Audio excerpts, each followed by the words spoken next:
और ये सोफा साफ करो इसे। पता नहीं ठीक से करो मेरी मेकअप। मेरा भी पफ दे दो, 2 घंटे से बैठी हूं मैं। दो शीशा। सर एज पर रिक्वायरमेंट सब चीजें रेडी हैं, बस वो ईशानी मैडम आ जाए। मैडम आ जाए, पता नहीं कब आएगी। जाओ जाकर देख कर आओ। अरे सर जब वो आएंगे हमें पता चल जाएगा सर। पता नहीं कब आएगी, यहाँ सबकी बैंड बजी पड़ी है। महारानी पता नहीं कहाँ रह गई है।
Hello Ishani ma'am. Makeup room ready है मेरा? हाँ मैम, जैसा आपको चाहिए बिल्कुल वैसा ही है, और आपका फेवरेट रूम फ्रेशनर भी है। और एक काम करो, डायरेक्टर को जाके बोल दो कि 2 से 3 घंटे तो लगते ही हैं, राइट? और मेरे मूड के ऊपर है कि मैं खुद ही रेडी होके सेट पे आ जाऊंगी, ठीक है? ठीक है मैम। चलो।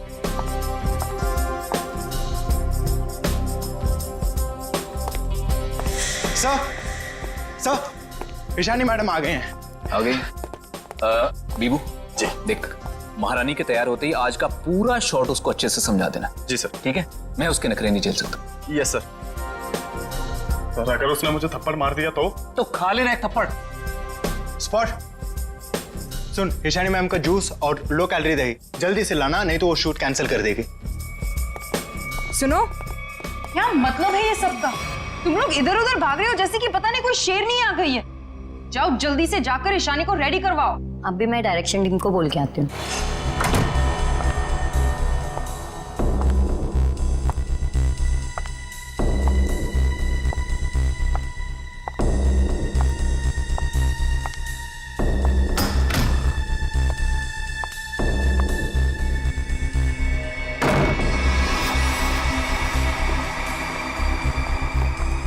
सर, माना कि ईशानी बहुत बड़ी स्टार है, लेकिन हम भी उसके नौकर नहीं है। वही तो, सुबह के 9 बजे से हम रेडी होकर वेट कर रहे हैं और वो अभी तक नहीं आई। इतना वक्त हो गया, 3-4 बार टचअप हो चुका है। तो क्या करूं यार, एक तो विराट सर ने इस नकचड़ी को 1 साल का कॉन्ट्रैक्ट साइन करवा के मेरे सर पे दर्द करके रखा है, और ऊपर से तुम लोग मेरे सर पर चढ़ रहे हो।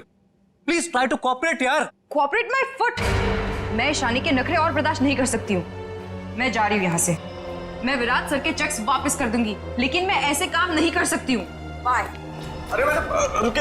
अरे सर आप ही रोके समायरा जी को। अगर आज शूट नहीं हुआ ना तो विराट सर सबकी छुट्टी कर देंगे सर। जाने दे उसको, एक ईशानी 100 सुमेरा के बराबर है।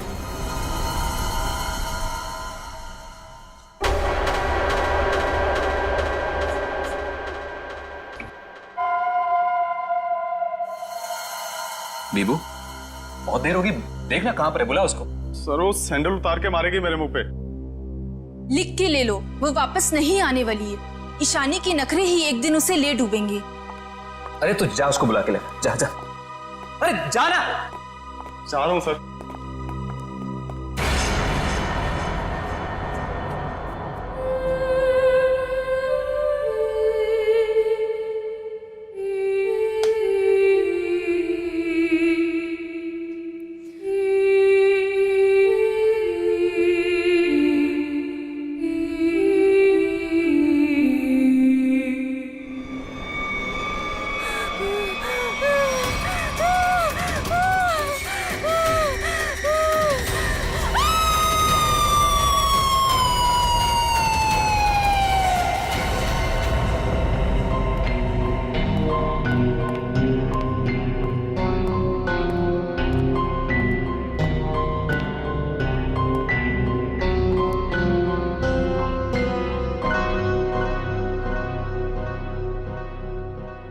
मैम मैम आप रेडी हैं तो मैं अंदर आ जाऊं? मैडम भाग जा यहाँ से, वरना तेरा पैर तोड़ दूंगी।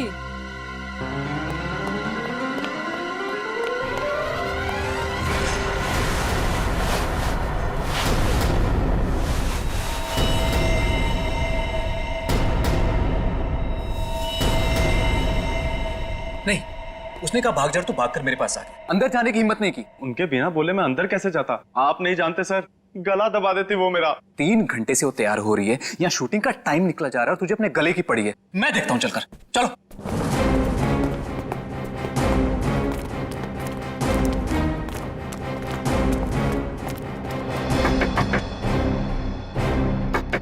ईशानी, सर प्लीज, मैम गुस्से में लगती है, शूट छोड़कर चली जाएंगी। मैं तुम्हें कह रहा हूँ चुप रहो। ईशानी दरवाजा खोलिए, अब ये सब नहीं चलेगा, प्लीज दरवाजा खोलिए।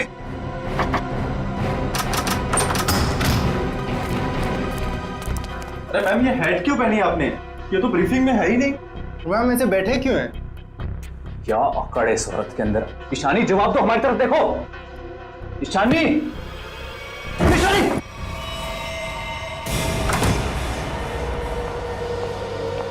कभी काम नहीं करूंगी मैं उस नकचढ़ ईशानी के साथ। मैं भी किसी से कम नहीं हूँ। अरे इतना टेंशन क्यों ले रही हो तुम देखना, मैं तुम्हें इससे बड़ा काम दिलाऊंगा। मैं अभी मम्मी को फोन करके बता देती हूँ कि आज मैं लेट आऊंगी। ठीक है, तुम मम्मी को फोन कर लो, हम तुम्हारा अंदर इंतजार करते हैं। ठीक है, मैं अभी आती हूँ। ठीक है।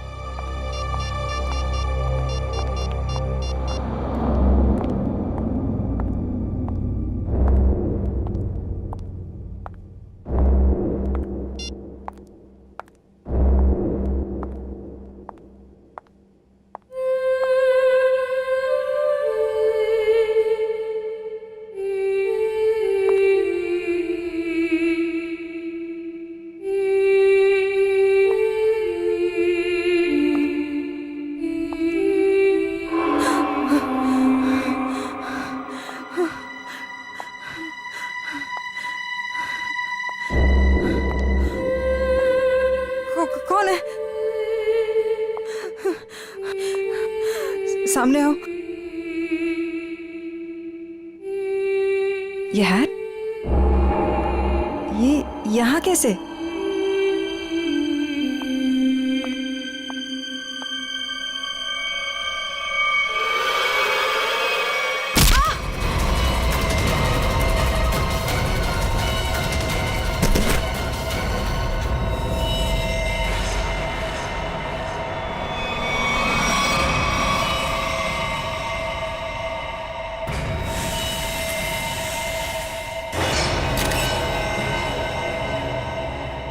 बड़ी बेरहमी से गला काट दिया। हाँ सर, ये अजीबोगरीब मेकअप और ये लाल रंग की हैट भी रखी।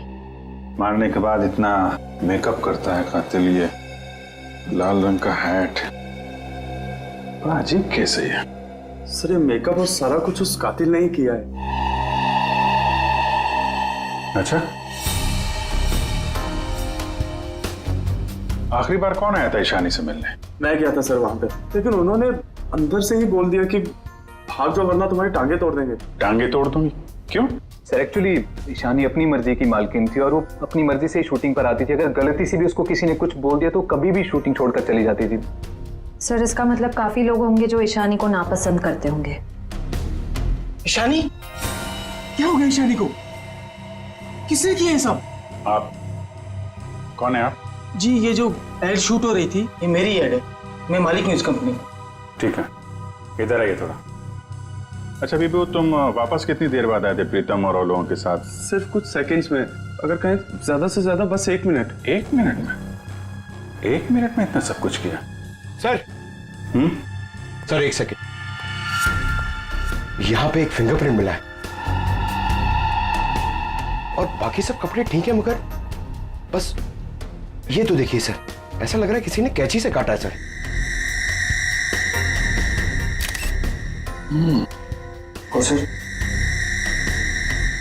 और सर यहाँ पे खून मिला है सर। कातिल पहले से ही कमरे में मौजूद था। सर हो सकता है बिहू ने जो आवाज सुनी वो ईशानी की हो ही ना। हो सकता है। क्या ईशानी से मिलने कोई आया था क्या? नहीं सर, और किसी को आते जाते नहीं देखा। सर कहीं ऐसा तो नहीं कि खूनी ईशानी के कमरे में पहले से ही छुपा हुआ था? एक्चुअली यही हुआ है। आदमी पहले से छुपा हुआ था, फिर वो खून करता है बेरहमी से, फिर इतना सारा मेकअप लगाता है, चेयर पे बैठाता है और लाल रंग की हैट पहनाता है। सब करने में टाइम तो गया ही होगा।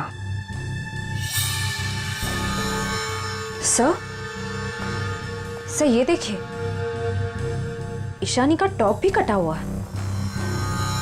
इसे भी काटा गया है। उधर भी कपड़े कटे हैं, इसका टॉप कटा है। लगता है ये जानबूझ के किया गया है।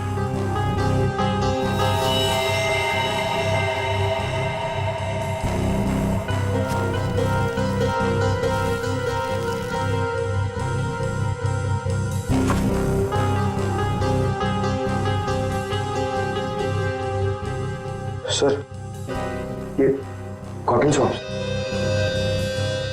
लगता है मेकअप करने में इस्तेमाल किया गया है। वंश, ये सारी चीजें और बॉडी को फोरेंसिक लैब भेजो। तब तक हम लोग जरा बाहर देखते हैं। सर बहुत ही अजीब बात है, किसी ने भी खूनी को आते जाते देखा ही नहीं। आने जाने की तैयारी पहले से कर रखी थी खूनी ने। ना काम किया और निकल भागा। पर सर ऐसी कैसी तैयारी की होगी कि यूनिट के किसी भी मेंबर ने उसे नहीं देखा? इतना हंगामा हो गया यहाँ पे और ये बेटा सो रहा है। जी साहब। यहाँ से किसी को आते जाते देखा तुमने? साहब मैं तो अभी 5 मिनट पहले ही आया हूँ। 5 मिनट पहले? ये शूटिंग का टेम्पो है ना? हाँ साहब, ये शूटिंग का ही टेम्पो है। तो ये टेम्पो अभी बाहर कब गया था? साहब यही कोई 1:30-2 बजे के आसपास। 1:30-2 बजे? सर उसी दौरान तो ईशानी का खून हुआ था। जब टेम्पो बाहर गया था तुम्हारे साथ कोई और भी था? नहीं।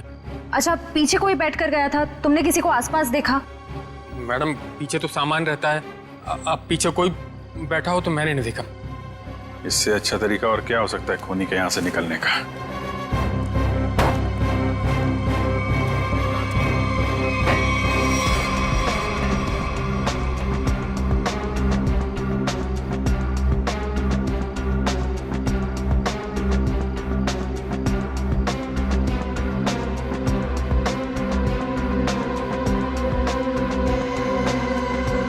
पीओपी का टुकड़ा ये यहाँ क्या कर रहा है? शूटिंग में तो कहीं भी धूल मिट्टी थी नहीं। ये मिट्टी का टुकड़ा कहाँ से आया? साहब इसमें तो प्रॉपर्टी का सामान रहता है। प्रॉपर्टी के सामान और उसमें पीओपी का टुकड़ा, मतलब कोई और था यहाँ पे।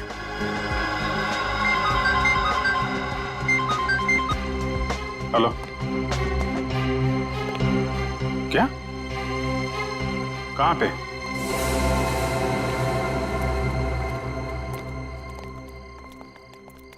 आपने फोन किया था? जी सर, मैं मानिक हूँ, इस दुकान का मालिक। ये मेरे वॉचमैन ने फोन किया था आपको। ये देखिए ना सर, यहाँ लाश है। दुकान खोलो जा। जी सर। तुम यहीं रुको। जी साहब।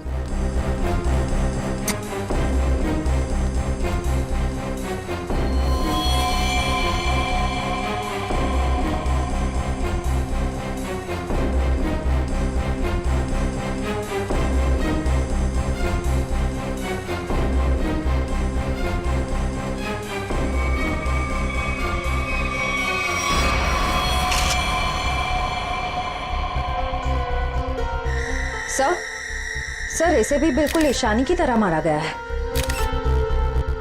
ये देखिए, किसी पतली धार वाली चीज से इसका गला काटा गया है।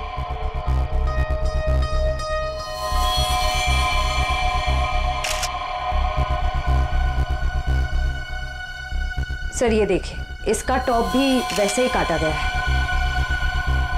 इसका मेकअप निकालो, देखो कौन है ये। Yes sir. ये लाश दुकान में आई कैसे? सर मुझे नहीं मालूम। दुकान तो बंद थी ना, आपने ताला खोला है, तो ये क्या लाश अपने आप आ गई यहाँ पे? सर मैं क्या बताऊं, ये सब कैसे हुआ? ये लाल टोपी और इसके कपड़े भी मेरी दुकान की नहीं है, और मैं इस लड़की को तो पहली बार देख रहा हूँ। सर मेकअप निकल गया। ये तो समायरा है ना? इसकी भी मॉडलिंग वाली फोटो हमने देखी थी वहां पे। हाँ सर। ये दुकान की चाबी आपके अलावा किसके पास रहती है? मेरी पत्नी सोनाली के पास, लेकिन वो तो पटना गई हुई है। अच्छा,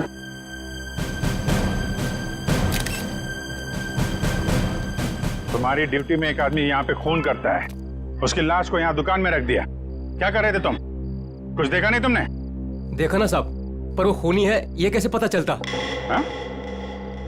कैसा था वो? था नहीं साहब, थी। वो एक औरत थी, उसे मैंने जाते हुए पीछे से देखा था। उसने लाल रंग का कोट पहन रखा था, उसके बाल लंबे थे और उसने सर पे एक लाल टोपी पहन रखी थी। और हाँ साहब, उसने डस्टबिन में कुछ डाला था।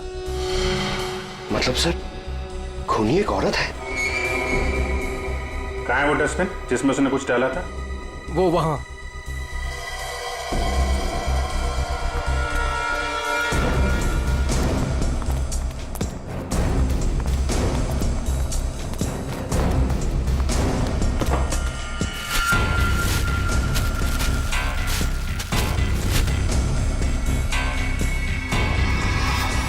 तो ये तो फिशिंग का सामान है, मछली पकड़ने का कांटा वाटा। सर ये तंगूस पे खून लगा है।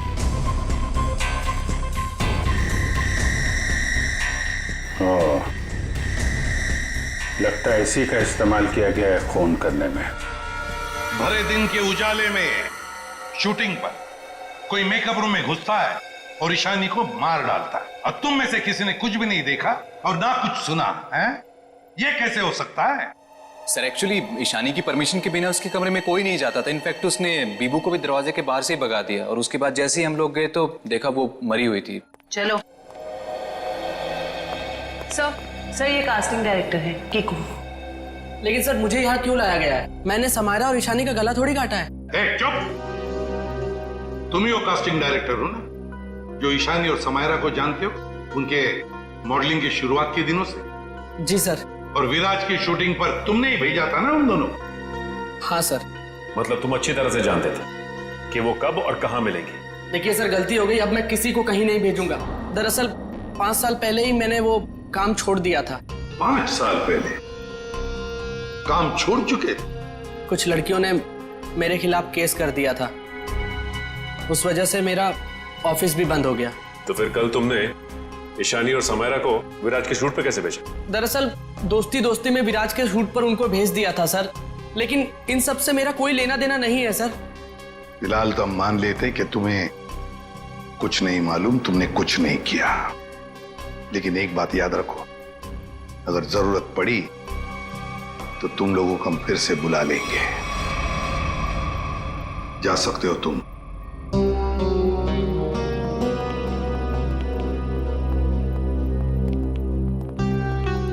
इन तीनों पे कड़ी नजर रखनी पड़ेगी। देखो वो कहां जाते हैं, किस किस से मिलते हैं, क्या क्या करते हैं। सर लेकिन खूनी तो एक लड़की है ना? हाँ, खूनी तो लड़की है, लेकिन खून करने में किसी लड़के का भी तो इस्तेमाल हो सकता है। समायरा और ईशानी दोनों मॉडल्स थी, मॉडल। लाल टोपी, मारने के बाद सफेद रंग का अजीब मेकअप, मारने के लिए फिशिंग का सामान, और फिर उन दोनों खून में सब कुछ बिल्कुल एक जैसा। तो एक बात समझ में नहीं आई कि खूनी ने ये मछली पकड़ने का सामान क्यों इस्तेमाल किया खून करने के लिए? सर बहुत ही अजीब है ये खूनी, और एक ही दिन में 2 मॉडल्स को मार डाला इसने। पता लगाना पड़ेगा कि समायरा और ईशानी दोनों मॉडलिंग के अलावा और कुछ करते थे या मॉडलिंग करने से पहले क्या करती थी।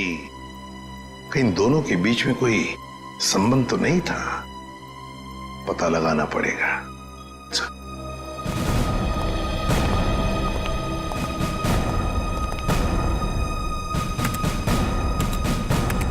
सर 2009 में समायरा और ईशानी ब्यूटी रिबन नाम की मॉडलिंग एजेंसी में काम करते थे, जिसका मालिक ये कीकू था।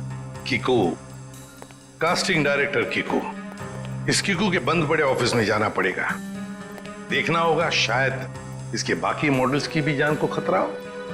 और ये भी हो सकता है कि हमें उस औरत के बारे में कोई सुराग मिल जाए।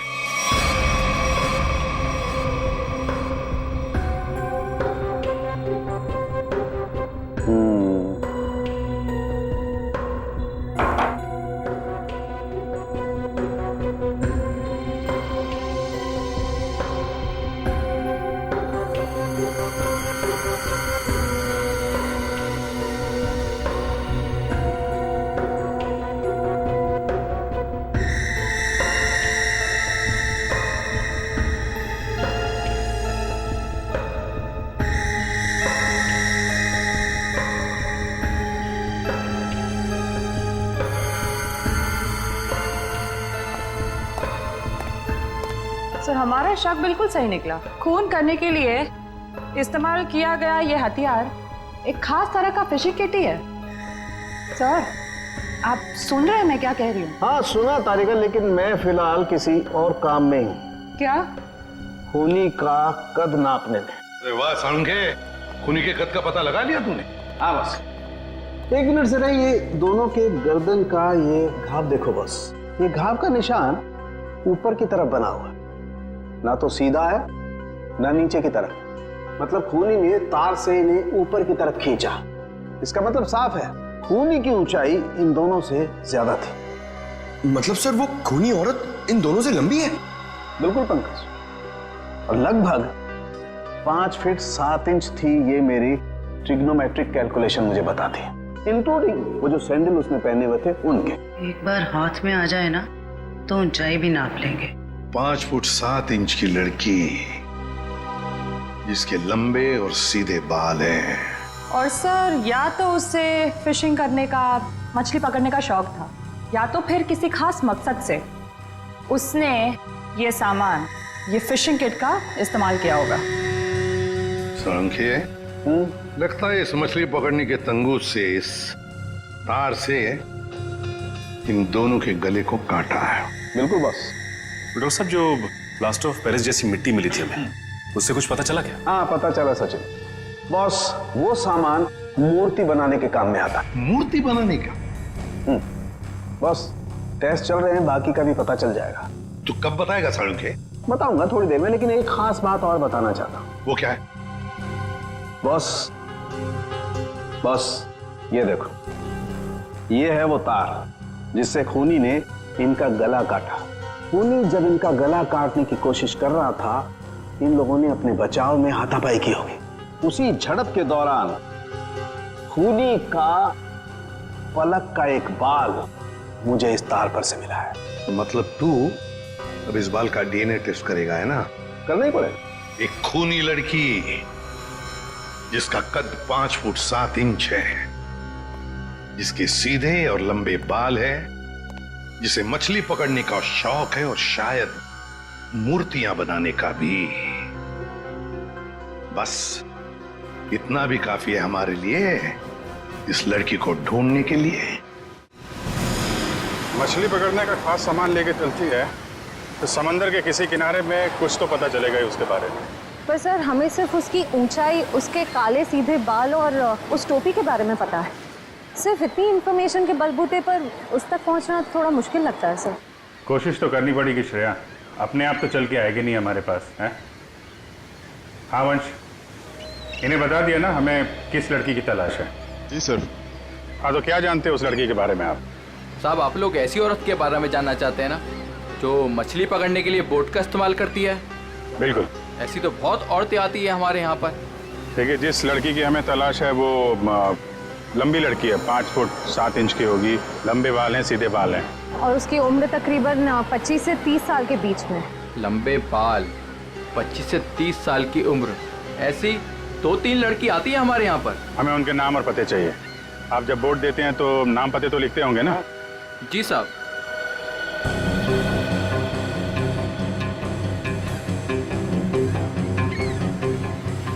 ये तीनों लड़कियां आती हैं 5-6 महीने से हमारे यहाँ पर अपने कुछ दोस्तों के साथ। केशा, एनी, शिखा। केशा, एनी और शिखा। मिलना पड़ेगा इन तीनों लड़कियों से। देखते हैं इनमें से कौन है वो लाल टोपी वाली लड़की। सर कीकू जी ने टैक्स की चोरी की थी, और कुछ लड़कियों के पेमेंट ना देने की वजह से इनकी शिकायत की थी, इसीलिए ऑफिस बंद हो गया। और इनका कोई क्रिमिनल रिकॉर्ड भी नहीं है सर। उसका खून हुआ है वो 2008 में किकुजी की एजेंसी से ही लॉन्च हुई थी, इसलिए ये अभी शक के घेरे में है। विराज, तुम ये बताओ कि तुमने तो किकुजी के साथ और उन मॉडल्स के साथ काम किया था, तो तुम्हें कभी लगा कि वो मॉडल्स किसी मुसीबत में है या फिर किकुजी के काम में कोई गड़बड़ है? मैं ईशानी और समायरा के साथ पहली बार काम कर रहा था, और जहाँ तक किकुजी की बात है तो पैसों के लेन देन में धांधली के अलावा इनमें दूसरी कोई कमी नहीं है। सर, इन तीनों मॉडल्स के कद, रंग और बाल खूनी से कुछ हद तक मिलते जुलते हैं।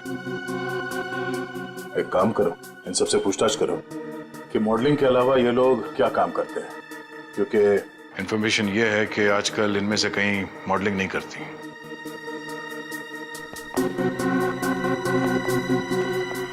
एनी, 2012 में आप मॉडलिंग छूट चुकी थी। हाँ, अब आप क्या करती हैं? अभी मैं एक फिशरी स्टोर चलाती हूँ। शिखा, राइट? जी। आप एक प्रिंट मॉडल है, ये तो हम जानते हैं। उसके अलावा क्या करते हैं? मैं कुछ भी नहीं करती। और आप क्या करती हैं केशा जी? मैं मूर्तियाँ बनाती हूँ। मूर्तिकार, ठीक है, थैंक यू।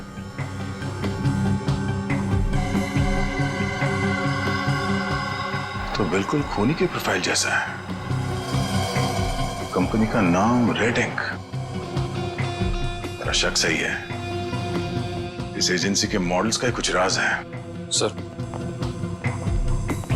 एनी, केशा और डॉली, इन तीनों के प्रोफाइल्स कुछ उन्हीं से मिलते जुलते हैं। सर, इनका संबंध मूर्तियां बनाने और फिशिंग से भी है। तो इनका प्रोफाइल पेशा दोनों शक के दायरे में है। एक काम करो, इन तीनों को ब्यूरो लेके चलो। सर, खूनी की लड़की ने जिस तरह के कपड़े पहने थे उस तरह के कपड़े आ गए सर। Very good. पंकज, इन तीनों के नंबर्स हैं ना हमारे पास? Yes sir. सेलफोन नंबर्स जरा ट्रेस करो, देखो जब उन दोनों लड़कियों के खून हुए तब ये तीनों कहां थी। Yes sir. जयंती सर, ले जाओ। जी, आप तीनों मेरे साथ आइए। कहाँ? अभी बताती हूँ, आओ।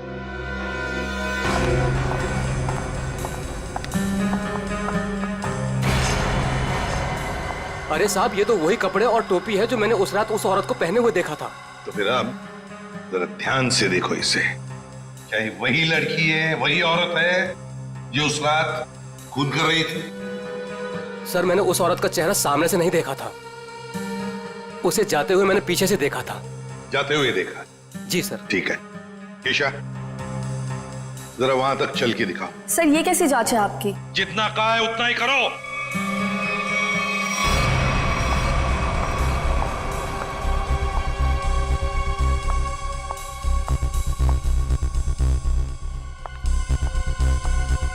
नहीं साहब। नहीं? नहीं। ठीक है, आप आइए मेरे साथ।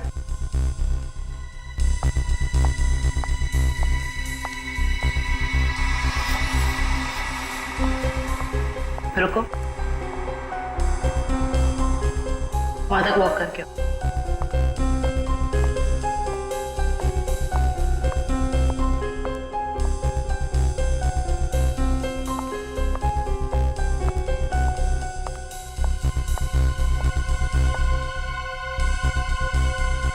ये भी नहीं है सर। आइए।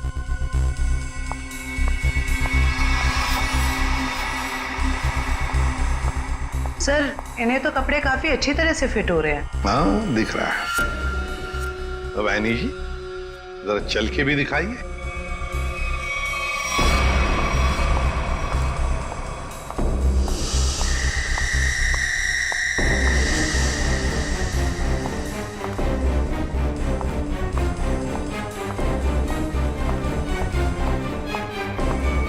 यही है सर, बिल्कुल यही है सर।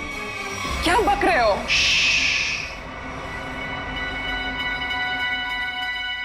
सर, जिस वक्त समायरा का खून हुआ था, आनी का फोन उसी एरिया में था। सुना है नहीं? उसी इलाके में था तुम्हारा फोन जिस वक्त ईशानी और समायरा का खून हुआ था। तुम जा सकते हो। और मैं? आपको तो रुकना ही पड़ेगा। सर, मैं क्यों नहीं जा सकती? वो इसलिए कि खूनी की चाल और तुम्हारी चाल बिल्कुल वही है। और तो और सबसे बड़ी बात कि तुम्हारा फोन उसी इलाके में मिला जहां पर इन दोनों लड़कियों का खून हुआ। सर इन सब का क्या मतलब है? I mean, दो लोग एक जैसे दिख सकते हैं ना? और फिर वॉचमैन ने ऐसा तो नहीं कहा कि मेरा चेहरा खूनी के चेहरे से मिलता है। लेकिन जिस वक्त खून हुआ उस वक्त तुम्हारे मोबाइल की लोकेशन भी वहीं की बता रही है, और ये सब कुछ इत्तेफाक तो नहीं हो सकता। सर उस वक्त सैकड़ों लोग उस एरिया में थे, तो क्या सब खूनी है? बस बस, बहुत बोल दिया। बताओ क्यों किया खून ईशानी और समायरा का? सर आप मुझ पे दो खून का आरोप लगा रहे हो, मैंने कुछ नहीं किया ऐसा। अभी तो सिर्फ आरोप लगाया है, सजा मिलनी तो अभी बाकी है। सजा? जी सजा, खून की सजा फांसी। सर मैंने कुछ नहीं किया ऐसा, मैं बताती हूँ सर। बताओ। पर मेरी एक शर्त है। ये लो, इनकी एक शर्त भी है। चलो बताओ क्या शर्त है? सर मुझे 50 लाख रुपए चाहिए। 50 लाख रुपये? हाँ। चलो दे दिए। अरे लेकिन तुम पैसों का क्या करोगी? तुम्हें तो सजा होने वाली है।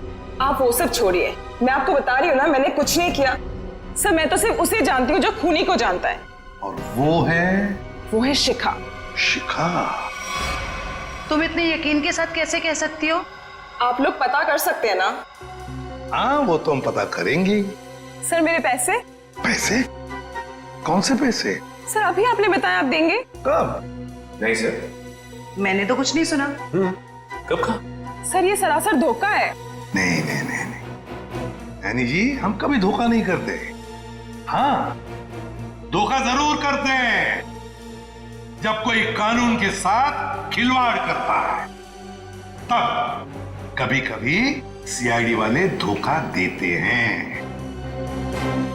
ले जाओ इसे। सीआईडी फिर से? अब क्या कर दिया मैंने? आपने क्या किया है क्या नहीं ये तो हम पता लगा लेंगे, लेकिन आप एक नंबर के झूठे हैं ये पता चल चुका है। क्या मतलब है आपका? आपने कहा आप समायरा को नहीं जानते? 2009 में समायरा ने आपकी कंपनी रेडिंग के लिए मॉडलिंग की थी, सच है? रेडिंग? इसे कैसे ढूंढ लिया आपने? हमें पता चल चुका है। 2009 के रेडिंग के फोटोशूट कैंपेन में ईशानी और समायरा दोनों ने मॉडलिंग की थी, है ना? मैम ये कंपनी मेरे नाम पे तो थी, लेकिन मैं इस कंपनी का मामूली सा छोटा सा पार्टनर था। आप इस कंपनी के असली मालिक से क्यों नहीं पूछते? असली मालिक कौन है? चैताली। आप उससे क्यों नहीं पूछते? चैताली? इस केस में पहली बार ये नाम आया। कहाँ रहती है वो? ये नहीं हो सकता, ये नहीं हो सकता।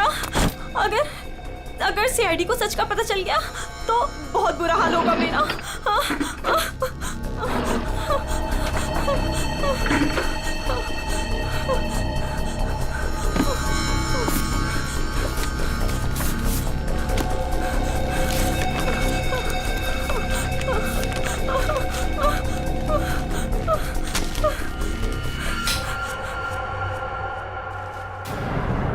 कौन है?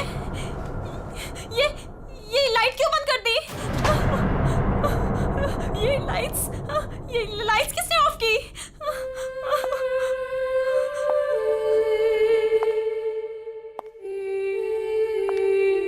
कौन है वहां?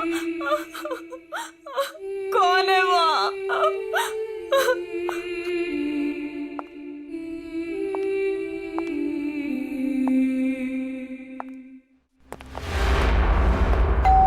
ये शिखा सच्चाई बता क्यों नहीं देती? सर पहले कुछ सच बता देती तो किसी की जान ही बच सकती थी।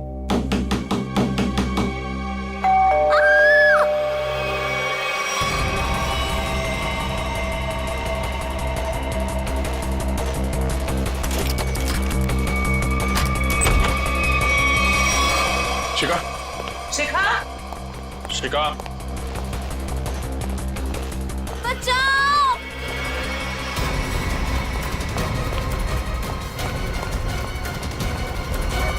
शिखा, शिखा,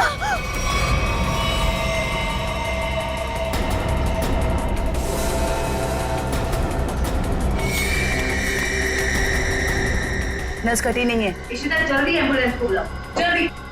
भाग गई, कोई बात नहीं, बच के जाएगी कहाँ? सर को जलाने की कोशिश भी की गई है। दोनों। शिखा,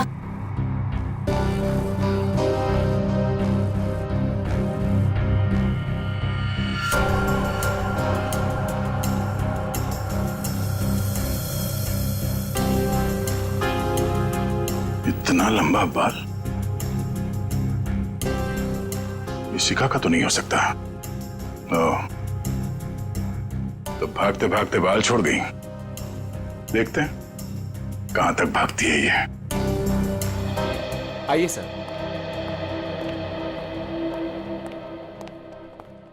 सर मैं यहाँ तब से नहीं आया जब से मेरी और चैताली की हिस्सेदारी वाली कंपनी बंद हुई है। पता नहीं है वो कहाँ है। घर की अच्छी तरह से तलाशी लो, देखो क्या मिलता है।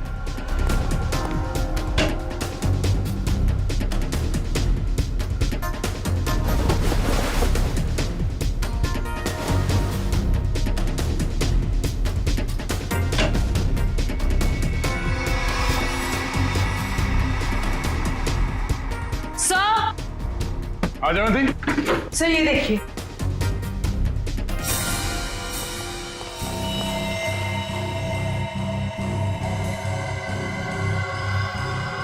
ये तो उस खूनी का पहना हुआ है। सर इस बंद पड़े घर में ये यहाँ कैसे आ गया?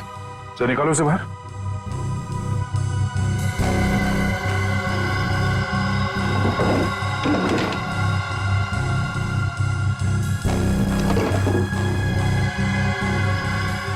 नो,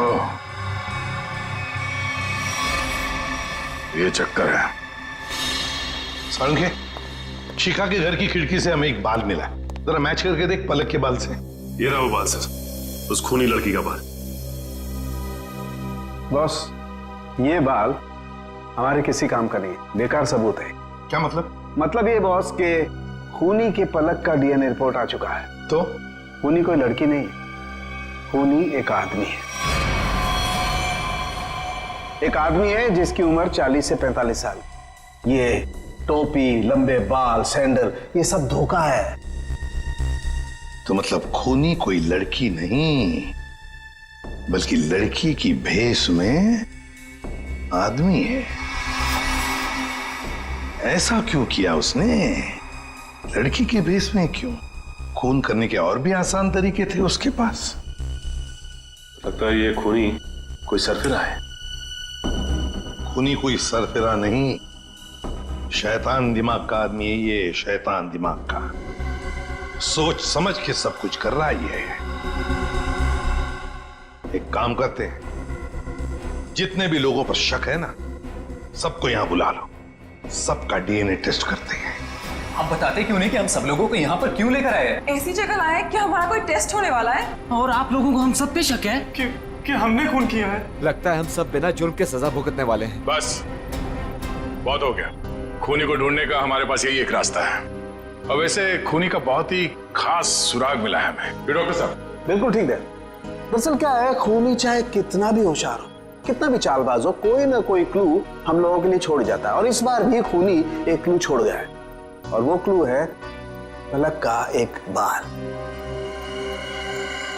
देखिए, मैं ऑडिशंस लेता हूँ, लड़कियां सजती हैं, संवरती हैं, अपनी पलकों को भी सजाती हैं, तो इन सब से हमारा क्या लेना देना? तुम्हें बड़ा यकीन है कि खूनी एक लड़की ही है? सबको मालूम है कि लंबे बालों वाली लड़की सबको मारती फिर रही है और आप। लेकिन हमें जांच तो पूरी करनी पड़ेगी ना। सर हमें करना क्या पड़ेगा सर? ज्यादा कुछ नहीं, आप में से हर किसी को अपने पलक का एक बाल देना होगा, और जिसका डीएनए हम उस खूनी के डीएनए से मैच करके देखेंगे। और वैसे भी जब आप लोगों ने कुछ किया ही नहीं है तो डरने की तो कोई बात ही नहीं है। जयवंती, देखिए आ जाओ। चलो जाओ।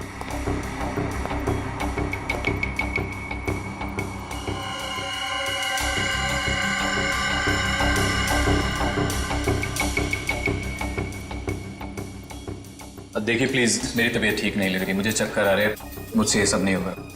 अच्छा, तुम्हारी तबीयत भी अभी खराब होनी थी?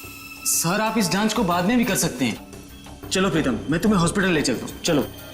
और चैताली किसी हॉस्पिटल में है क्या? निकल।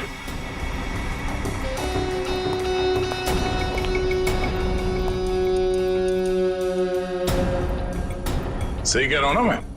मिस्टर विराज या फिर चैताली का पति कहना बेहतर होगा।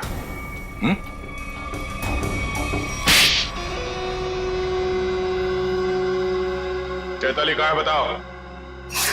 चैताली अब इस दुनिया में नहीं है,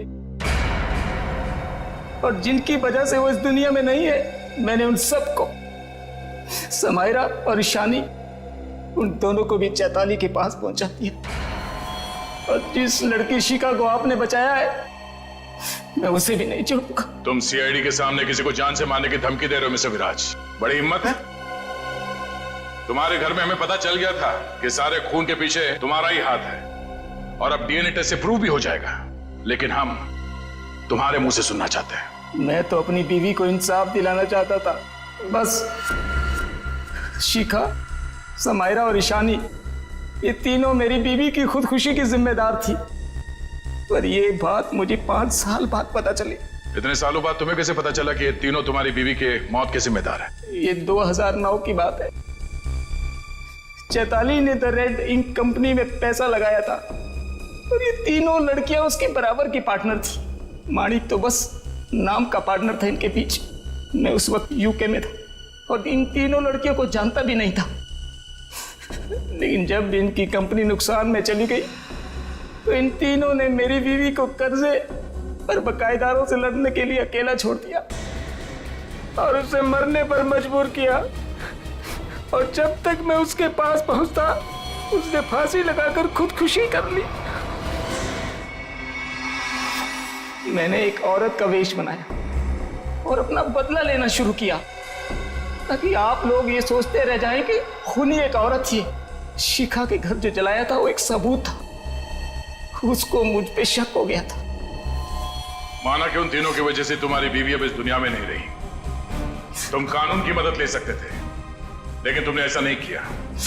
अपनी बीवी की मौत का बदला लेने के लिए तुम खून करने लगे। अब तुम्हें फांसी से कोई नहीं बचा सकता।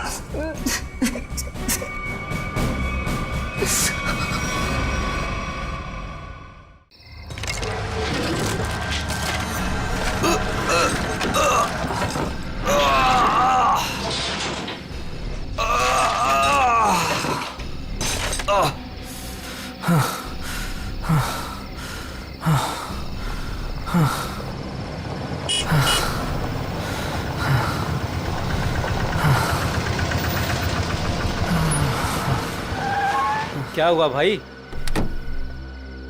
अरे क्या हुआ? कोई मदद चाहिए क्या? यार मेरी गाड़ी खराब हो गई है और मुझे ये बॉक्स कहीं पहुंचाना है। हाँ वो तो ठीक है, पर है क्या इसमें? इसमें एक बहुत ही अनमोल चीज है और वक्त पे कहीं पहुंचानी पड़ेगी। मेहरबानी होगी यार तुम्हारी। हाँ हाँ चलो बॉक्स रखो। थोड़ा हाथ लगवाओ। हाँ हाँ। अरे बड़ा भारी है भैया। उठाओ। इतना बड़ा बक्सा।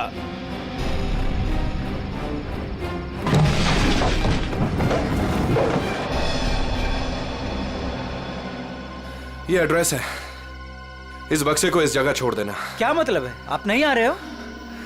एक मिनट, ये कुछ पैसे रखो, इसे सही जगह पहुंचाओ। बक्सा उतारिए। हाँ? मैंने कहा ना बक्सा उतारिए। अरे मुझे नहीं करनी आपकी मदद। अरे बेवकूफ समझा आपने? हाँ, बक्से में क्या है क्या नहीं है?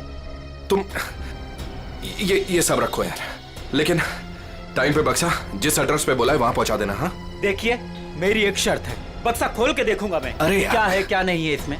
सुन मेरी बात सुन, मेरी नौकरी चली जाएगी, इसे मैं नहीं खोल सकता। बस पास में ही तो जाना है, प्लीज लेके जाओ ना यार। ठीक है भाई, भरोसा करता हूं मैं। इंसान इंसान के ही काम आता है।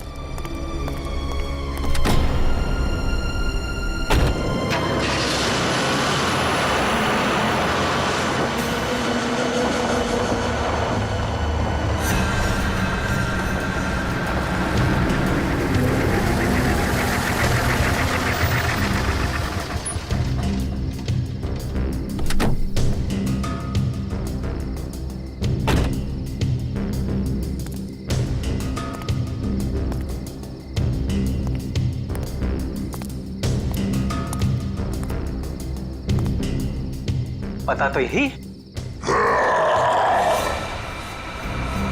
कैसी चीख? अपने को क्या बक्सा यहीं उतार के चलता।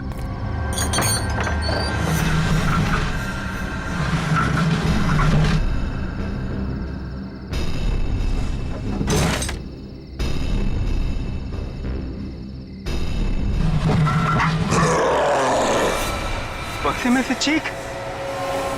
हे भगवान।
जरा जल्दी जल्दी हाथ पैर चलाओ तुम लोग सब लोग।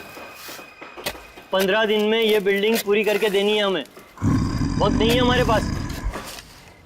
और सोनू, तू इतना सुस्त क्यों है? खाना वाना नहीं खाता क्या? चल जल्दी काम कर। कौन है वहां पे? मैंने पूछा कौन है वहां पे? अभी तो बिल्डिंग का काम भी खत्म नहीं हुआ है और अभी से बिल्डिंग टूटने लगी। सोनू जरा देख तो।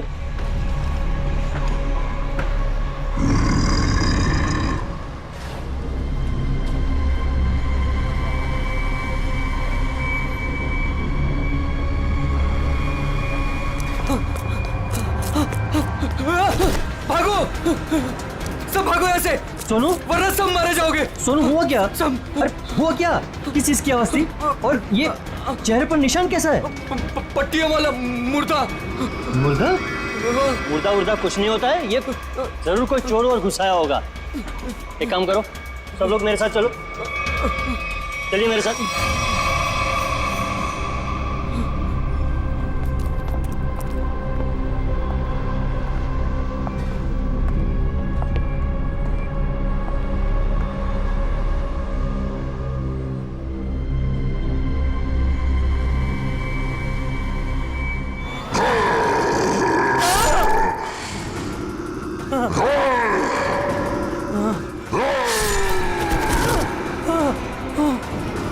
भागो, भागो सब यहाँ से भागो। पट्टियों वाला मुर्दा, भागो।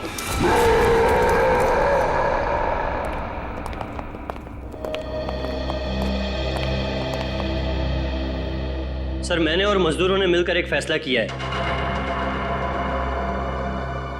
कैसा फैसला? कि हम आपकी बिल्डिंग में अब काम नहीं करेंगे।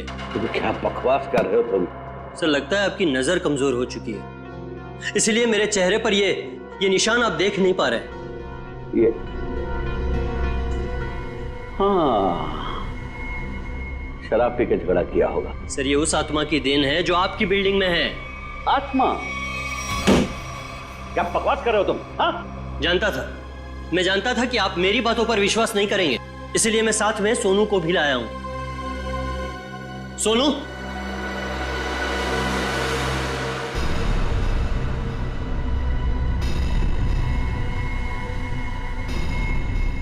देखिए सर, बेचारा इतना घबरा गया है कि कुछ बोल नहीं पा रहा है।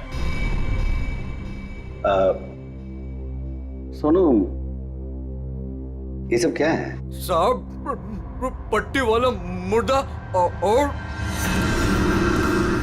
कौन है इधर? कौन है? कौन है उधर?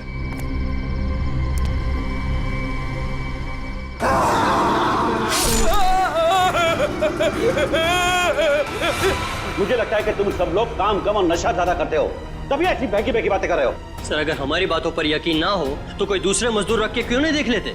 जब वो अपनी आप बीती सुनाएंगे तब तो आपको विश्वास हो जाएगा ना। बिल्कुल रख लूंगा। इस शहर में मजदूरों की कोई कमी नहीं है। इस शहर में काम की भी कोई कमी नहीं है।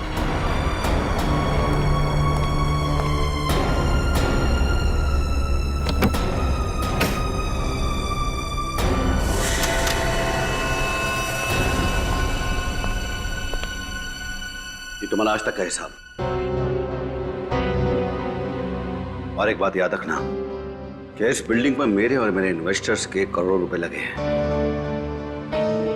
तो तूने बाहर जाकर इस बिल्डिंग के बारे में कोई बकवास की या कोई झूठी अफवाह भी फैलाई तो फिर मुझसे बुरा कोई नहीं होगा।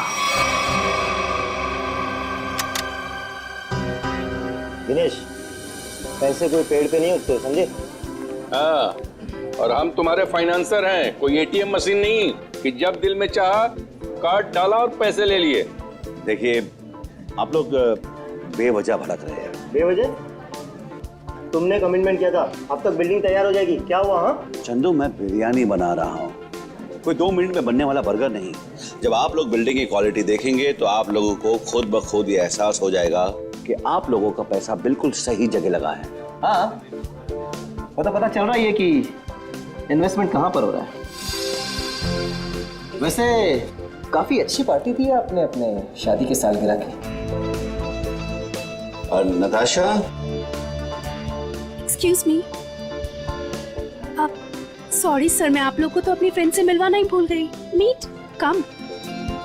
शीज टीना, स्वाति। बस हमें किसी से नहीं मिलना।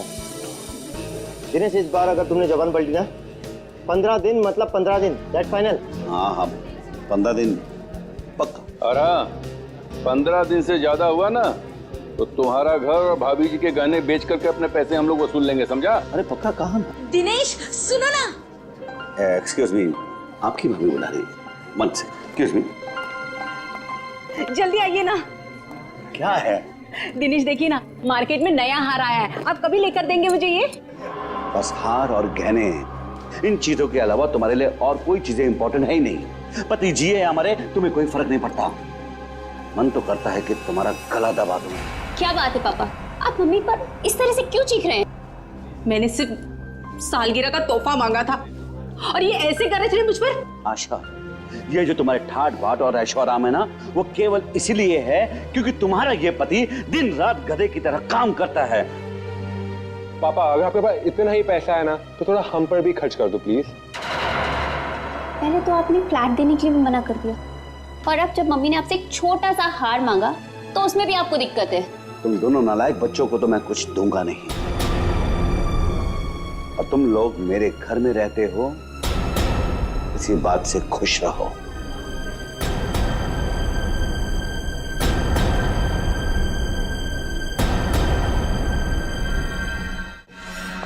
नहीं चाहिए मुझे नकली जेवर, जिंदगी भर मुझे नकली जेवर ही दिए हैं। एक छोटा सा हीरे का हार ही तो मांगा था मैंने।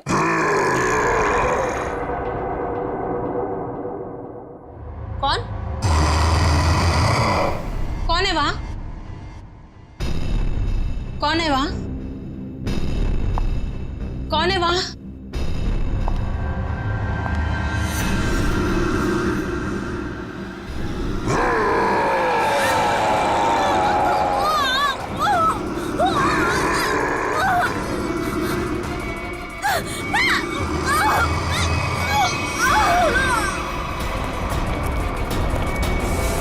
आशा, आशा, आशा, आशा।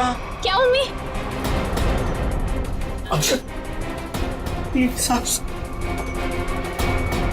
क्या हुआ मम्मी को? मर गई।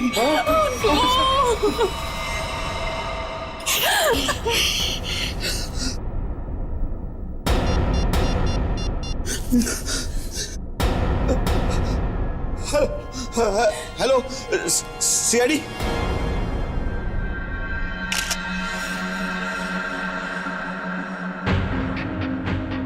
ये निशान देखा गले पे? हाँ सर, लगता है काफी जोर से गला दबाया खूनी ने। ये जो नेकलेस है ना, इससे पकड़ के घसीटा है, तभी निशान इतने गहरे हैं। शायद विंड पाइप के टूट जाने से मौत हो गई उनकी।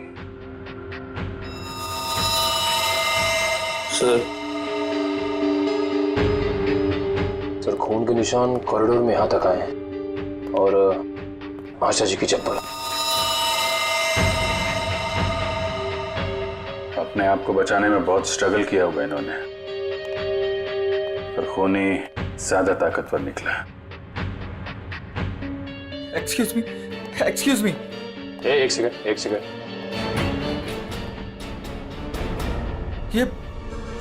ये सब कैसे हो गया सुलेखा? आज तो इतना शुभ दिन था, शादी के सालगिरह वाले दिन। आपकी तारीफ? जी मैं सुलेखा का हस्बैंड।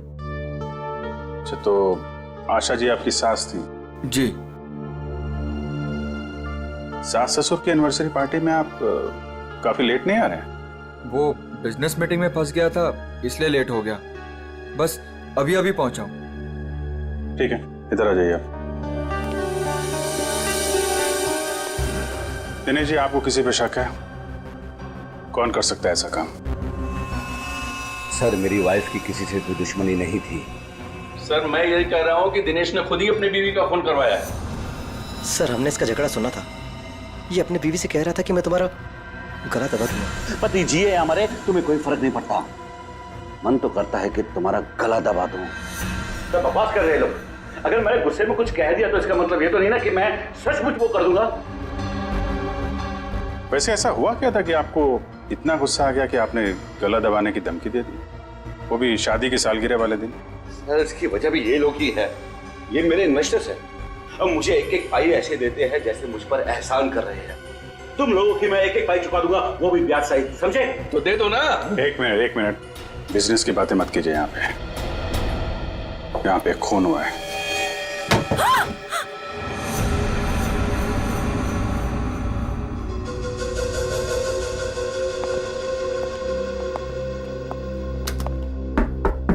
कौन है अंदर? दरवाजा खोलो।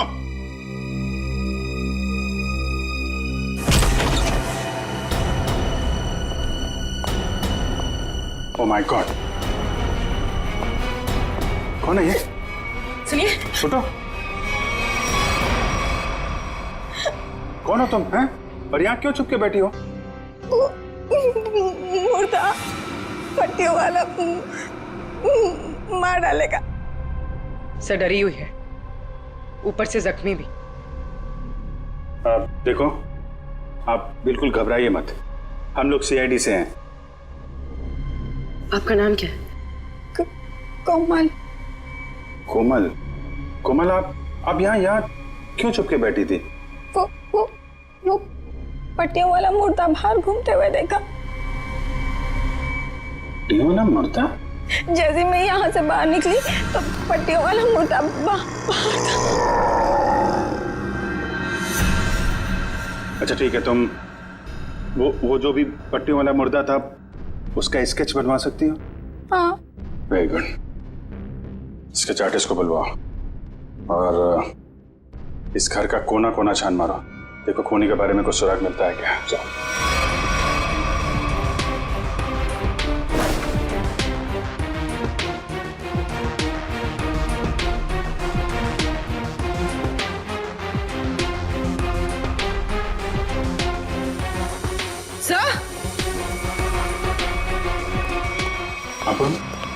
सर, ये पट्टी मिली है।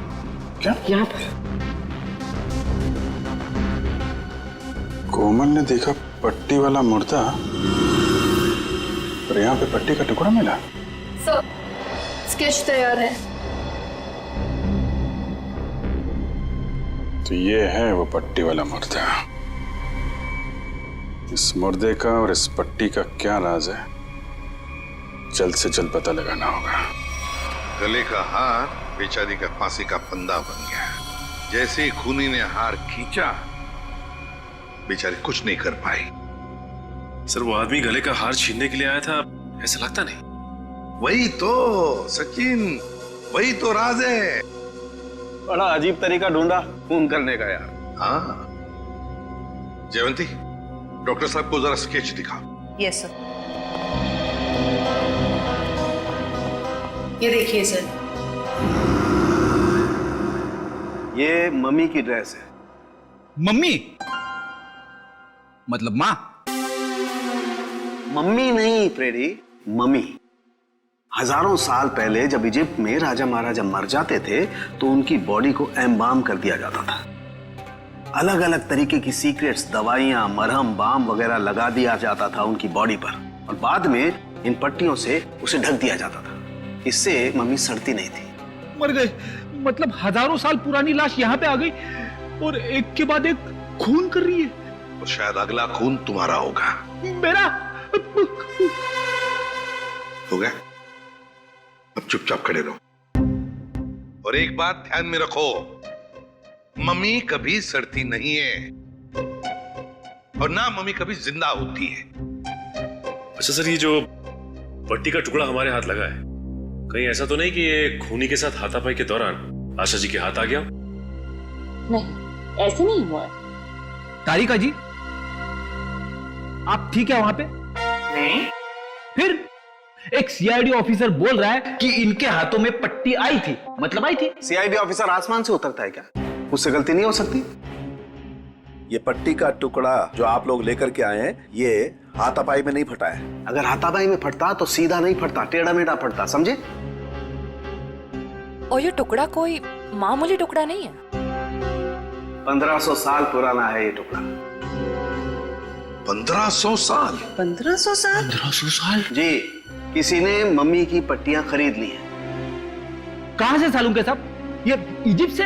अरे यार, लोग पुरानी मम्मियां खोद खोद के निकाल रहे हैं और चोरी छिपे बाजार में बेच रहे हैं। ऐसी एक मम्मी शायद इंडिया में आ गई। बाप रे! लेकिन सर, ये खूनी मम्मी बना क्यों होगा? हल्ला मचाने के लिए सचिन, हल्ला मचाने के लिए। ये खूनी चाहता है कि लोग उसे देखें और जोर जोर से चिल्लाए, मम्मी आ गई, मम्मी आ गई। ये खून उस खूनी मम्मी ने ही किया है और वो पट्टी का टुकड़ा जानबूझकर छोड़ गया है हमारे लिए सबूत।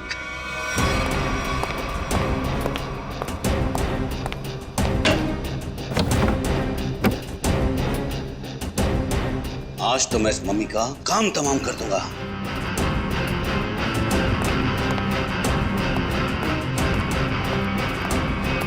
सर, ये सोनू है, दिनेश की बिल्डिंग में काम करता है। अच्छा, सोनू साहब, कोई पैसा वैसा नहीं था दिनेश साहब के पास, कंगाल थे वो। एक मिनट, कंगाल थे वो, कोई पैसा वैसा नहीं था दिनेश साहब के पास, क्या मतलब क्या है? नहीं साहब, वो तो सर से लेकर पांव तक कर्जे में डूबे हुए थे और उस बिल्डिंग की वजह से। और जब से उस पट्टी वाले मुर्दे ने हम लोगों पे हमला किया है, उस बिल्डिंग का काम भी बंद पड़ा हुआ है। पट्टी वाले खूनी ने तुम पर हमला किया? तुम पर? सर, कहीं ये वही तो नहीं जिसने आशा जी का भी खून किया? हो सकता है, बिल्कुल हो सकता है। वैसे वो पट्टी वाला खूनी दिखता कैसे है? सर, पट्टियों में लिपटा हुआ, एकदम सड़ा सा मुंह, चेहरे पे खून लगा हुआ था जैसे उसको कोई चोट लगी हो। मतलब उसकी सर आवाज भी बहुत अजीब सी थी, उसकी सर आवाज भी।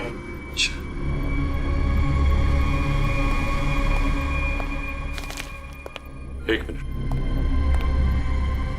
क्या वो ऐसा दिखता था? हाँ साहब, ये तो था वो। चलो ठीक है, तुम जा सकते हो। अगर जरूरत पड़ी तो हम तुम्हें फिर से बुला लेंगे। सर, ये जो कोई भी आशा जी का खून करने के लिए आया था, या तो पहले से मम्मी बन के आया था, या फिर पार्टी में आने के बाद उसने अपना हुलिया बदला है। सर, काम करते हैं, पार्टी का फुटेज देखते हैं।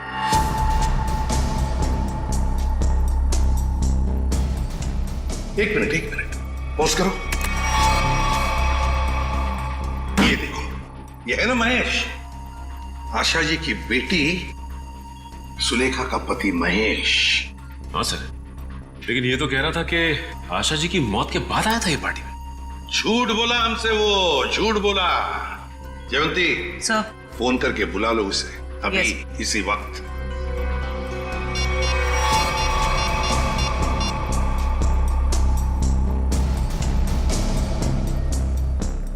सर, फोन नहीं उठा रहा है। महेश फोन नहीं उठा रहा है, उसकी आधी कारस्तानी तो इसी से समझती है। रेडी, मोबाइल फोन रिकॉर्ड्स निकालो उसके।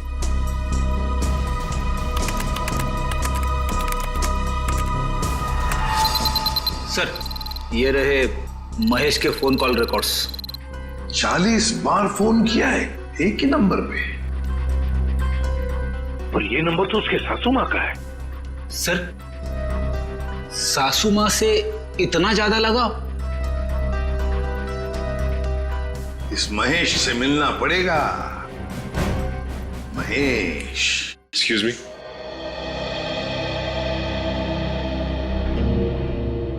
क्या महेश घर पे है इस वक्त? नहीं सर, महेश जी तो अभी घर पे नहीं है। लेकिन प्रॉब्लम क्या है सर? देखिए, महेश ने हम सबसे झूठ बोला। जब आपकी मां का खून हुआ उससे पहले ही महेश वहां मौजूद था। आपका मतलब है मेरे पति ने खून किया है? देखिए, हमें उस पर शक है। लेकिन सर वो ऐसा क्यों करेंगे? पैसों के लिए। पैसों के लिए किया होगा उसने। सर पैसों के लिए? लेकिन सारा पैसा तो डैडी के पास है। उन्होंने आज तक माँ को कभी कुछ नहीं दिया। तो फिर महेश जीजू क्यों हत्या करेंगे मेरी मॉम की? अब ये सब कुछ तो हमें महेश ही बताएगा। लेकिन हाँ, अगर महेश आपसे कांटेक्ट करता है तो हमें खबर कीजिए। तो फ्रेडी, इस महेश का मोबाइल ट्रैक करो, सब पता चल जाएगा।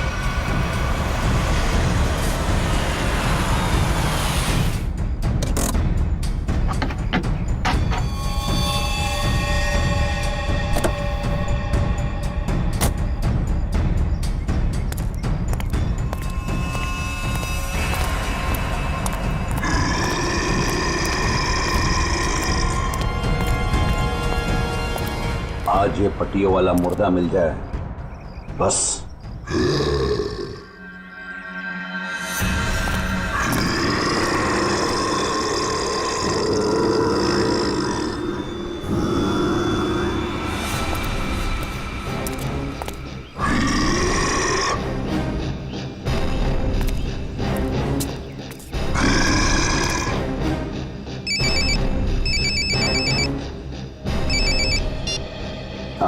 हेलो। हाँ हाँ जीतू भाई, हाँ आपके लिए खुशखबरी है। हाँ जी, बिल्डिंग का काम बहुत जल्द शुरू होने वाला है। कोई मजदूर वहाँ काम करने को तैयार नहीं है। क्या तुम वहाँ का सारा काम खुद करोगे? नहीं जीतू भाई, मैं उस वजह को ही खत्म कर दूंगा जिसके कारण सारे मजदूर डरे हुए हैं। आज उस पट्टी वाले मुद्दे का दी एंड है। मैं आपको बाद में फोन करता हूँ।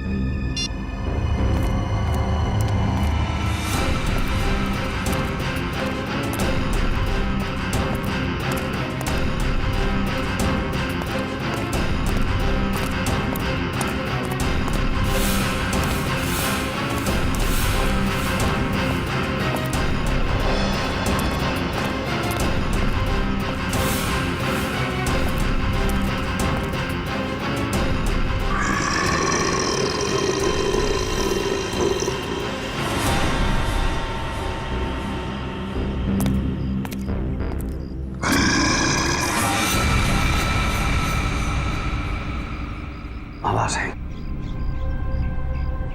यहीं से आवाज आई। पट्टियों वाले मुर्दे, आज तू बचेगा नहीं। आज तुझे छोड़ूंगा नहीं मैं। गोली मत चलाना। तो तू ही ये सब कुछ कर रहा है, और तूने ही आशा को भी मारा। नहीं, मैं ऐसा क्यों करूंगा? मैंने नहीं मारा। तू यहाँ क्या कर रहा है? मैं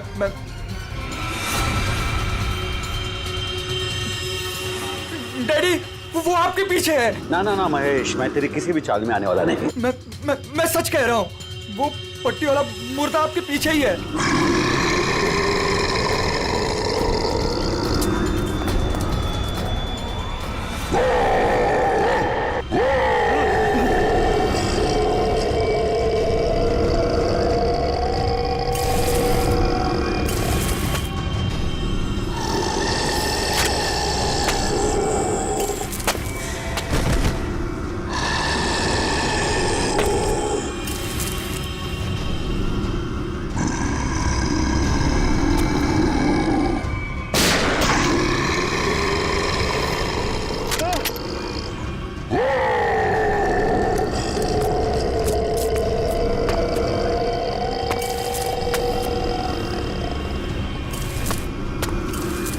देखो भाई, तू मुझे माफ कर दे।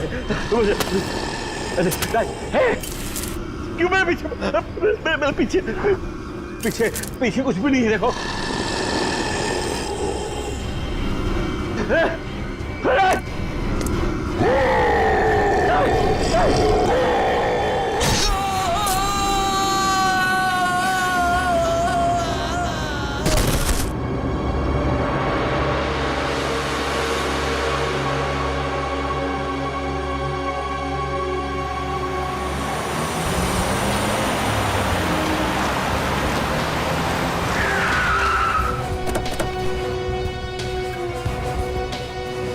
सर, मोबाइल कंपनी वालों से पता चला है कि ये दिनेश का मोबाइल भी यहीं पे है। इससे पहले महेश दिनेश को नुकसान पहुंचाए, हमें उसे बचाना होगा।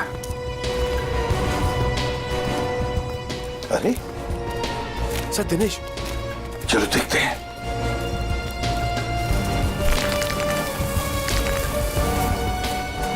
माय गॉड, ये तो जिंदा है। सच, जल्दी से एम्बुलेंस बुला, जल्दी। फ्रेडी, जयवंती, देखो आसपास। Yes sir.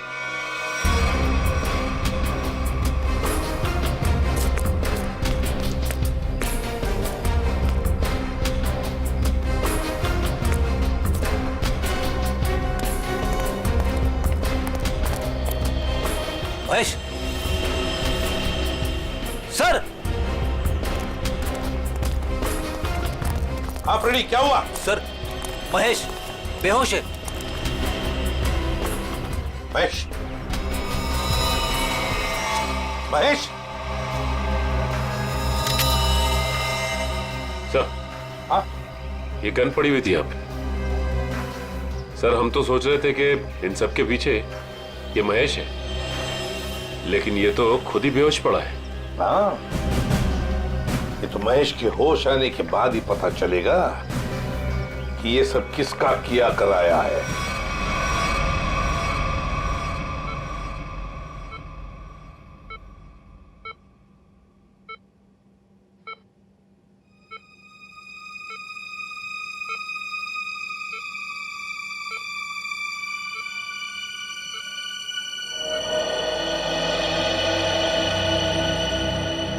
डॉक्टर साहब, अब कैसी तबीयत है मेरे पापा की? फिलहाल इनकी तबीयत नाजुक है, अभी कुछ भी कहना मुश्किल है। 48 घंटे ऑब्जर्वेशन में रखेंगे, फिर देखते हैं क्या करना है। Okay, excuse me.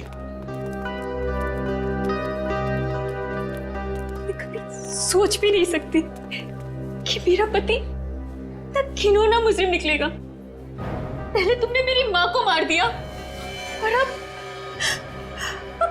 मेरे पापा पे तुमने हमला किया। ये तुम क्या कह रहे हो सुलेखा? देखो, मैंने ऐसा कुछ भी नहीं किया है। मैं निर्दोष हूँ, बेकसूर हूँ। मैं हर मुजरिम यही कहता है कि उसने कुछ नहीं किया, वो निरपराध है। लेकिन सारे सबूत उसी आदमी की तरफ उंगली उठाकर कह रहे हैं कि ये इस आदमी ने किया है, और वो आदमी है तुम। लेकिन सर, आपके पास ऐसा कौन सा सबूत है जो ये साबित करता है कि खून मैंने किया है? एक हो तो बताए। सबसे पहले तो तुमने हमसे झूठ बोला कि तुम पार्टी में देर से गए, लेकिन सीसीटीवी फुटेज साफ साफ दिखा रही है कि तुम पार्टी में पहले ही मौजूद थे, आशा जी की मौत से पहले।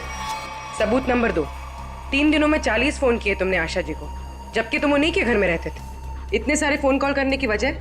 और जिस वक्त क्राइम सीन पर दिनेश जी मिले, उस वक्त सिर्फ एक ही आदमी मौजूद था, वो तुम थे। मैं डर गया था सर, डर गया था। दरअसल बात यह है सर कि मैं नया बिजनेस चालू करना चाहता हूँ, और जिसके लिए मुझे पैसों की जरूरत थी, और मैं चाहता था कि वो पैसे मुझे सासू माँ जी दे दे।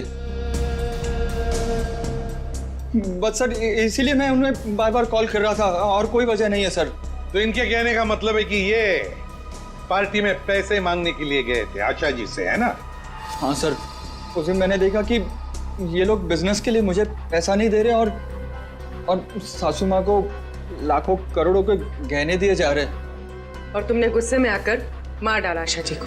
नहीं नहीं, मैंने उन्हें नहीं मारा। मैंने कहा ना, मैं उनसे पार्टी में बात करने गया था, पर मेरे बात करने से पहले ही उनका मर्डर हो चुका था। नहीं नहीं नहीं नहीं महेश जी, कौन विश्वास करेगा तुम्हारी इन बातों पर? हैं? पहले तुमने आशा जी को मारा, फिर दिनेश जी के पीछे पड़े, और वो भी कहां पर? अंडर कंस्ट्रक्शन बिल्डिंग में। वाह! ये गलत इल्जाम है। मैं वहां पर उनसे भी बात करने गया था, मैंने नहीं मारा। ऑफिस में नहीं जा सकते थे? घर में नहीं जा सकते थे? उनसे बात करने में ऑफिस से गया था, पर जब मैं ऑफिस पहुंचा सर तो वो निकल चुके थे अपनी साइट पे। सर इसीलिए मैं साइट पर चला गया, पर जब मैं साइट पर गया तो सर मैंने देखा कि एक पट्टी वाले मुर्गे ने उन्हें धक्का दे दिया वहां से। सर आशा जी और दिनेश जी पर मम्मी ने हमला किया? हाँ सर। पंकज, ये तो उस आदमी ने किया है जो दुनिया को दिखाना चाहता है कि ये किसी इजिप्शियन मम्मी ने खून किया है। पर वो हमारे परिवार के पीछे क्यों पड़ा है? डॉक्टर साहब कह रहे थे ना कि इस तरह की पुरानी और महंगी पट्टियां आसानी से नहीं मिलती। सचिन, सेंट्रल स्टेट लेबोरेटरी से पता लगाएंगे कि पट्टियां कहां से और कैसे मिली है। मैं ACID से आपसे मिलना चाहती हूँ। डॉक्टर चारू आप ही? हाँ, मैंने ही आपको फोन किया था। डॉक्टर चारू, इस पट्टी को पहचानती हैं? ओह माय गॉड, ये पट्टी आपको कहाँ से मिली? ये पट्टी तो हमारी लैब से चुराई गई थी। इस सिलसिले में एक डॉक्टर को काम से भी निकाल दिया गया। आइए।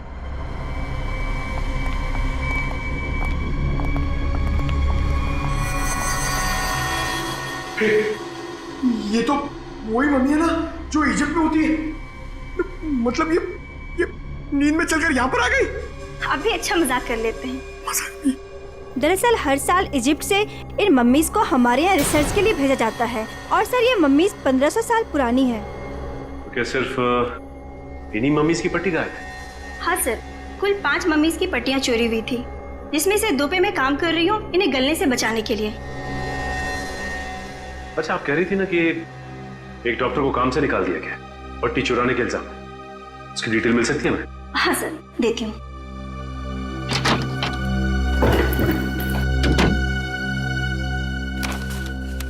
ये है सर मिस्टर ज्ञान।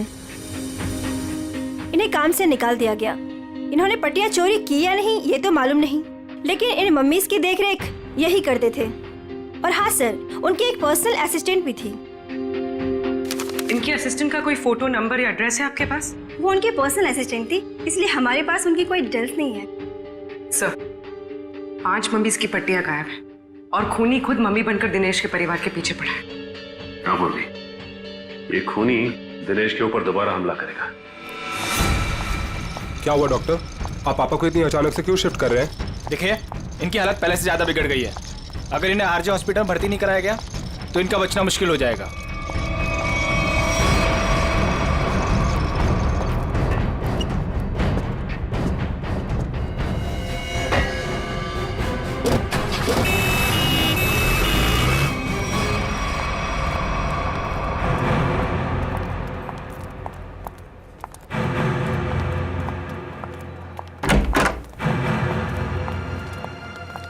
दिनेश जी तो कहीं दिखाई नहीं दे रहे यहाँ पे। वही तो, चलो देखते।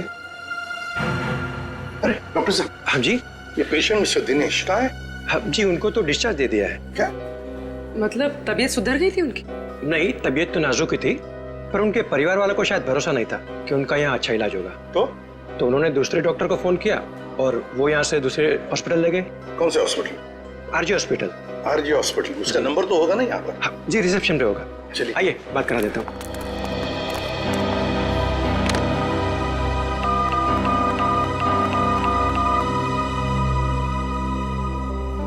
Hello, RJ hospital. देखिए, मैं एसीपी प्रद्युमन बोल रहा हूँ, CID से। आपके हॉस्पिटल में अभी अभी एक पेशेंट एडमिट हुआ है। दिनेश नाम है उनका। नहीं हुआ है?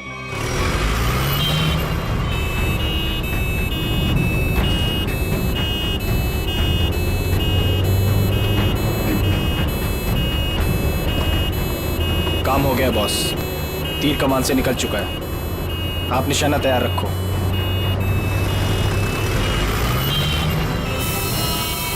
अरे धुआं कहाँ से आ रहा है? अरे गाड़ी रोको, गाड़ी। रोको गाड़ी रोको।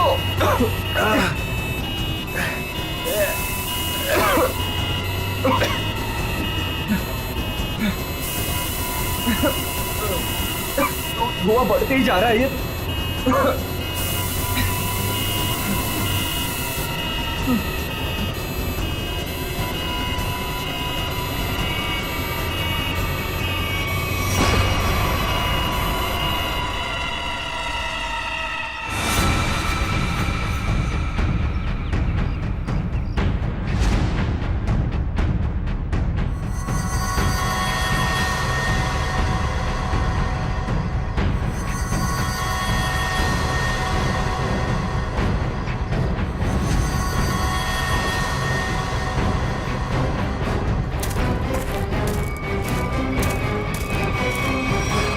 क्यों?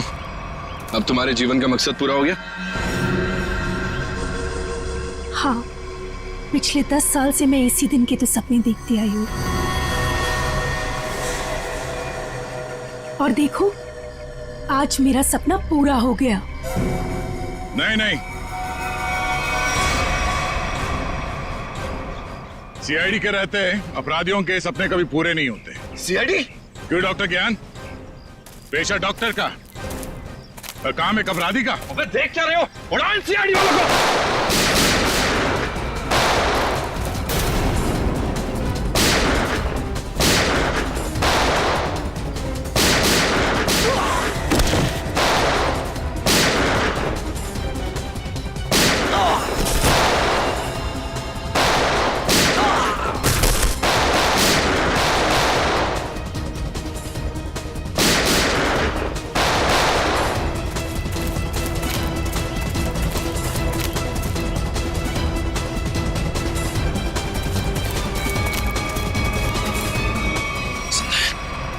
सबके सब बेहोश हैं, इनको होश में आना पड़ेगा।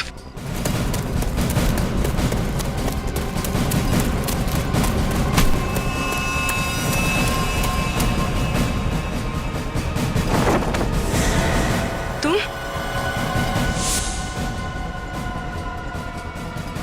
जिंदा लोगों को मम्मीफाई करी थी ना? मैं तुम्हें सिखाती हूँ मम्मीफिकेशन किसे कहते हैं। अपराधियों को मम्मीज बनाने का काम हम करते हैं। मैं दिनेश की सेक्रेटरी सिर्फ इसलिए बनी ताकि इससे अपने भाई के मौत का बदला ले सकूं, और इसलिए मैंने मम्मी बनकर इसकी बिल्डिंग में काम करने वाले लोगों पर हमला किया ताकि मम्मी की अफवाह फैल जाए। तुम कुणाल की बहन हो? नाम मत लो अपनी गंदी जबान से मेरे भाई का। एक वक्त था जब वो तुम्हारा सबसे करीबी दोस्त था, और तुमने क्या किया? दोनों साथ गए थे ना विदेश पैसा कमाने के लिए। सर, इसको सहयोग से एक मम्मी मिली, और मेरा भाई चाहता था कि वो ये मम्मी वहां की देश की सरकार को सौंप दे, लेकिन ये दिनेश उसे ग्रे मार्केट में बेचना चाहता था। सर ऐसा सर।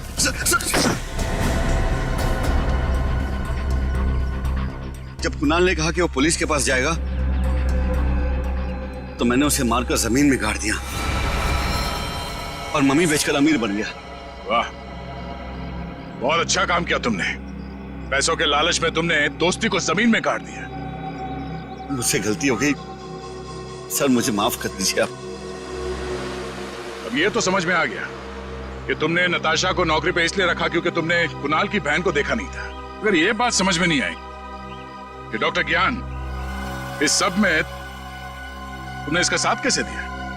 मैंने ये सब पैसे के लिए किया। पैसों के लिए अपराध के दलदल में कूद गए तुम। और नताशा, तुम्हें पता कैसे चला कि तुम्हारे भाई का खून इस दिनेश ने किया? जब कई दिनों तक भैया की विदेश से कोई खबर नहीं आई तो मैं उनका पता लेने के लिए इसके घर गई थी, और वहां मैंने सुना कि अपनी बीवी को बता रहा था कि किस तरह इसने मेरे भाई का खून कर दिया और उसे जमीन में गाड़ दिया। आशा ये सब पहले से जानती थी, और इसलिए मुझे उसको मारने का कोई पछतावा नहीं है। पछतावा होगा, तुम सबको बहुत पछतावा होगा जब कानून तुम्हें कड़ी से कड़ी सजा सुनाएगा, शायद फांसी।